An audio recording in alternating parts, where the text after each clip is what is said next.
Hello, everyone, and welcome to the RCD ShareNet. I'm Dave Thompson, Community Outreach Coordinator here at the Richmond Center for Disability. And we are here with another peer sharing segment. And this is a continuing, sort of a part two of what we did back on June 9th, talking about changing abilities. And we've pooled all our resources and sat around and thought up stories and ideas of things that have happened here 35 plus years now, of people walking in the door with different challenges and whatnot else, and having to sort of figure out and problem solve, put fires out and figure out what's happened. And then you remember those things and someone else comes in and you kind of go, oh, I remember the time that we had this person. And then you go back and you check, or you phone that person or whatever. You go, what did we tell you to do? And that's that networking sort of connection piece. So the scenarios are really good to hold on to because it's something more than just instructions or here's a link or whatnot else. It's an actual story of someone that's gone through it. Your situation may not be exactly the same, but there definitely may be things that you will glean from it. So today our story or our theme is called A Slow Degenerative Disease That Took Too Long to Accept? ? And the incident or the subject is a 75-year-old man with an early diagnosed eye condition. So this is a gentleman that in his 20s was diagnosed with this eye condition that was basically a degenerative eye disease where his retina was closing from the outside in. This is a condition where patients' eyesight closes inward. They lose their peripheral and side vision. And over time, they go completely blind. So as mentioned, with a degenerative over a long time, many patients explain this as looking through a straw. You could see someone waving at you way over at the other side of the room, but you couldn't see the door that's right here that you're about to walk into. So it can be very challenging, especially because you're like, oh, he must have seen that. Oh, he didn't see it. Next thing you know, we walk right into the door.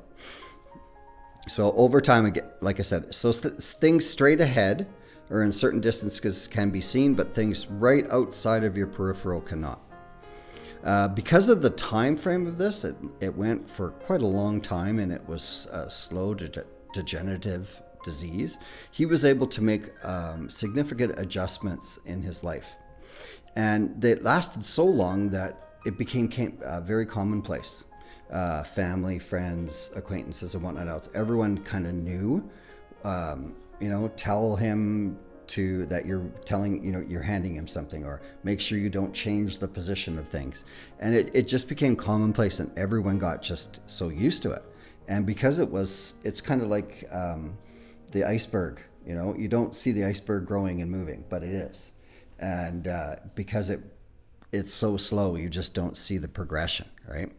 His family would become really attuned to his needs and would adjust as it went along over the years. The subject ran his own business, and this was a big thing because he was able to dictate his employment, and he was able to make the adjustments that he needed there, as opposed to someone that would have to disclose the disability at some point and say, I have to do this, or I'm going to need this. He didn't have to do that because he was in complete control. So that allowed him to actually work much longer than someone else would have with this illness, and even just work much longer just because he had the choice to. Over the years, he investigated some, but very little, traditional medical, because there is, as far as I know, very little for this illness. And he didn't get any real results from that. Close to retirement day, he did investigate a couple of different traditional Chinese medicine techniques. One was a process that needed about a 2-week sort of system, and he had to stay overnight and all these little things, but nothing came of it of significant effect. Other than stopping driving, which was very good, which is important when you're losing your sight, it was really hard, if you didn't spend a lot of time with this person, to know that he was losing his vision. It was not until the subject basically retired. His illness, he utilized no vision support whatsoever. He never used like a cane. He never even spoke to the CNIB until he was into his 60s or whatnot, and he'd had this disease from the time he was 20. After the day he basically retired, it was like he instantly became a blind person. He was okay before that because he had his job. Everyone had adjusted. He had all these people that did the things that filled in those barriers where he couldn't. And then, but as soon as he stopped working, it was like now all of a sudden he's a blind person. It was a very heavy burden that was put upon his wife and the family right away, because now all of a sudden all these things had to be done. He relied significantly on his wife and his memory. They had been in the exact same home for 40 years, and he had, sidewalk to front steps, 27 paces. He had this in his memory. Never utilizing any other sort of, like the phones or GPS or anything. He just had the memory of all these numbers, where the handle railing for the stairs, everything was in his mind. But of course, as we age, our mind starts to go as well. So he couldn't rely on that as much. And it became very difficult when he downsized and moved into a brand new living with no memory of where anything was. Because he waited so long, he didn't learn Braille, but Braille's kind of obsolete now anyways. He didn't have any chance. He was turned down for an assistant dog because he was retiring, so he wasn't working and he wasn't going to utilize the dog enough. So they didn't think he was a good candidate for an assistant dog.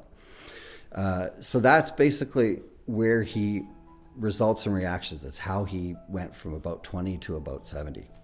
Again, in closing, before I talk about the ending of this scenario, remember again, before you make any significant changes to your medical routine, that you consult your care team. This is one subject's significant reaction to their significant life change.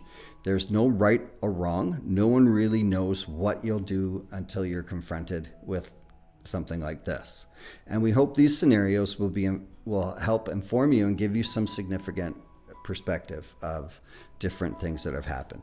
The subject in this case confronted his changing abilities by adaptation, adjustment, and coping strategies over years. Many of you may think that if he had accepted his blindness and utilized the long time frame of the illness, he could have learned to become a functional blind person and manage his illness. Yet none of us know what we'd really do until we're doing it. If you would like any more information about our scenarios, if you'd like to suggest one, if you think that there's other information or stuff that we should do on ShareNet, please give us a call and contact us. And be sure to subscribe and share and like our videos. And we hope to see you soon. Bye-bye.